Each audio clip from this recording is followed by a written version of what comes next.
Hi folks, this is Alex from GSMDome.com and we're back with our very first Gingerbread phone. This is Samsung Nexus S, also known as Google Nexus S, and we've previously shown you our unboxing experience. What we may have forgot is to show you the NFC chip on this device that is placed on the case, on the back case. Here it is, this is the NFC chip. This is what you'll use for payments in the future. Want to get a ticket at the movie, want to pay for something in a shop. And now let's see what this phone is about. This is the very first Android 2.3 Gingerbread device that was launched last year. As you can see, it's very fluid. It has a live wallpaper that you can change if you want. Holding and tapping the main screen gives you the shortcuts, widgets and folders and wallpapers options. Let's see wallpapers, live wallpapers. Let's have a try with the Galaxy. This will be our wallpaper for the review. As you can see, it moves with us. Since this is Android, it's no longer a closed environment like unlike the iPhone, that is. You can move widgets around. I want to place the watch here if I want. For example, pressing at the bottom of the screen will bring up the list of applications. Each of them can become a widget. Let's take messaging for example. You can place it here and you'll access it anytime you want. As you can see, there are 1, 2, 3, 4, 5 main home screens that you can fill with widgets, as we have done. You can even take a picture from the gallery and make it a widget if you want. You can use the Google RSS reader to make it a widget. YouTube has become a widget, as you can see. Let's see what's on YouTube, since we have YouTube on this phone.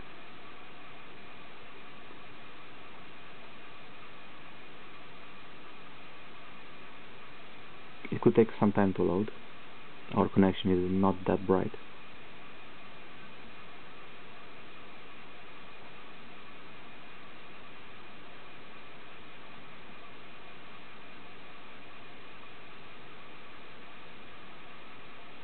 Some say that the device is named Samsung Nexus S, keeping the S from the Galaxy S series that recently produced the Galaxy S2 we got on camera at Mobile World Congress.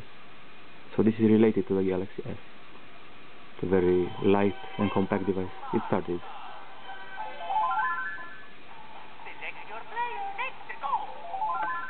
Here's what YouTube is like. It will load slower than on a PC, but still behaves pretty good. Now let's get back to some serious business. As you can see, the Google search is up here for you to search, and you can also do some voice search.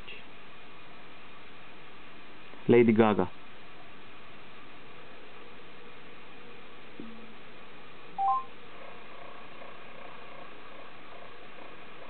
Yes, it's searching for Lady Gaga.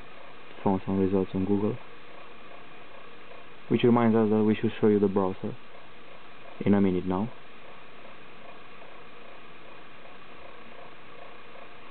What we really loved about this interface is that no matter what you're doing, you can have a look at the tasks, meets, calls, downloads, everything, simply by dragging this section. Here we can see what I recently shared via Bluetooth, my recent calls, the latest apps, and then push them back up. So right here you'll see everything at the top left corner of the screen. Okay, so back to the device. The camera, there's a 5 megapixel camera at the back that has a pretty powerful flash. We can also switch to video. See the flash.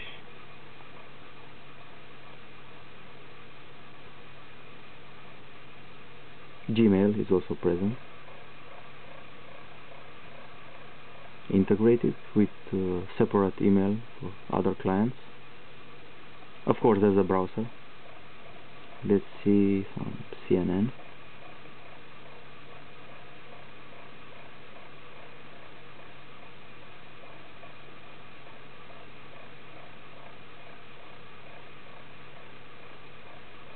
It doesn't seem as intuitive as the one on the iPhone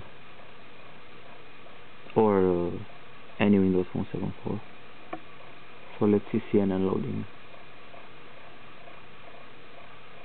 Might take a while.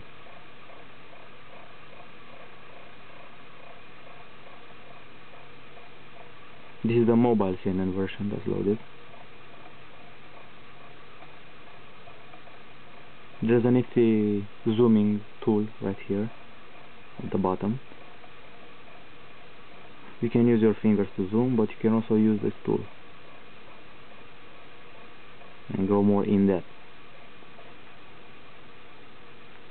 Next, if you want to watch some movies, we've got the QQ player. Let's see the latest episode of The Office. Master Scarn. Master Scarn? I play Samuel, Michael Scarn's robot butler. I wanted Samuel's voice. To be like this. Funny guy. Of course, you can even download Winamp from Android Market. Since you mentioned Android Market, here it is. With tons of apps. Many of them are free. Some are recommended at the top. As you can see, they have ratings, prices, reviews, sections for games.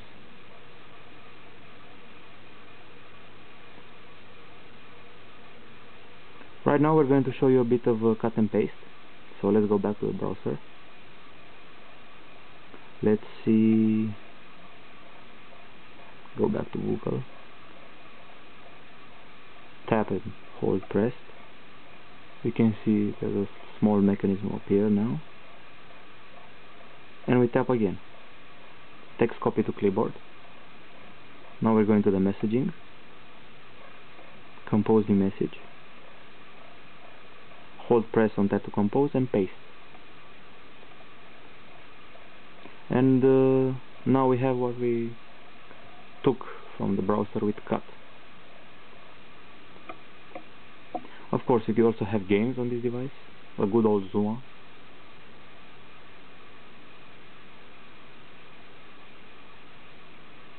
Zuma's Revenge, actually. Which you can play and pause anytime you want and come back to it and play again. Serious multitasking on this device.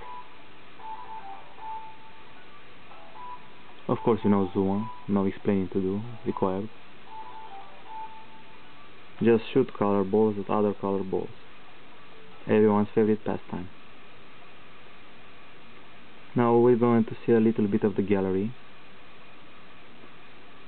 Pretty simplistic. Here we have the pictures, and if you tilt the phone a bit, the pictures will also tilt, as you can see. A neat 3D effect. They're nicely displayed.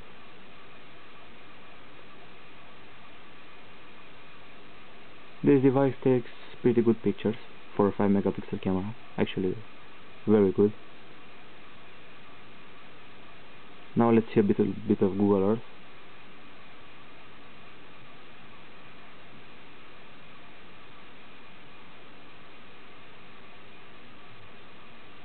Take some time to load.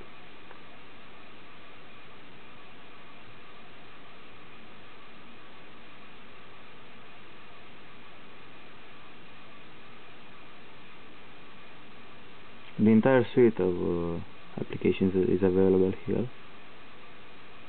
That includes Google Earth, Google Search, navigation, places, Google Talk, voice search, and YouTube. Now let's have a look at the music player.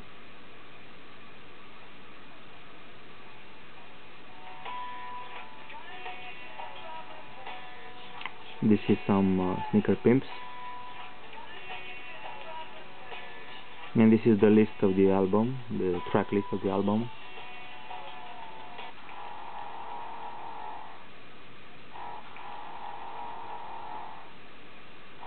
We're pausing now to go back. So overall this is a pretty good phone. This is Android after all, and Samsung combined. The battery is extremely impressive. It could even last one day if you not exaggerate with Wi-Fi, 3G and lots of downloads. You can do some gaming, although the backside becomes a bit hot after hours of use. What more to say? You can install Winamp on this device. We have. Play queue is empty for now.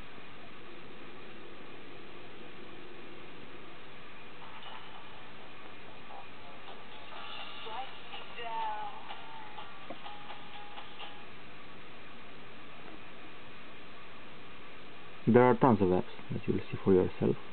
It's evolving almost as fast as the Apple App Store.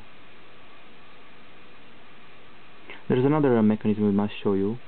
As you can see at the bottom, we have the option of calling people with a little phone, the browser that we shown you earlier, and if you press this, you'll see all the 5 panels that you can get into without having to do this. If you're annoyed by this, just hold this press and you'll see the panels. Quite a nifty option. Also, if you're in inside an app, let's say this one, and you press this button, you have the option of exiting, settings, about. Again in the home screen, hold it pressed. You can add shortcuts to the panels, application, bookmarks, contacts. You can create a direct dial, so you can dial a number directly from a panel, a Gmail label, music playlist, whatever you want. You can also add widgets. They're all here. Rated places, YouTube. You can add folders, and speaking of folders, if you need a way of getting around the memory on this device, 16 gigabytes, we've downloaded a very useful app called ES File Explorer.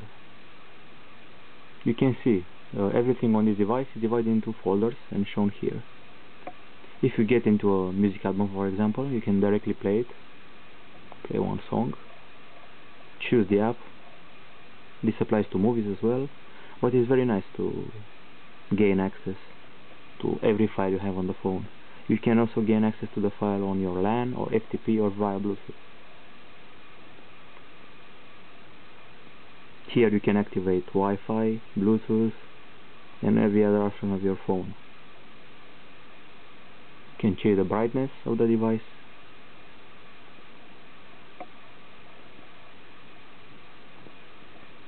And the last look at the apps, to see if we've missed anything. We've got a SoundCloud client right here. Got a game called Slice It, Memory, Mahjong, Gmail, and the list of downloads that you can also see here. So the Google Nexus S is a great phone. Actually, it's very impressive. Our first contact with Android 2.3, and we're looking forward to seeing the first honeycomb phone. That is, if there will never be Android 2.4. So hope you like the review, and we'll see you next time, hopefully with the Samsung Galaxy S2, brilliant device. And that is all. Have a great day.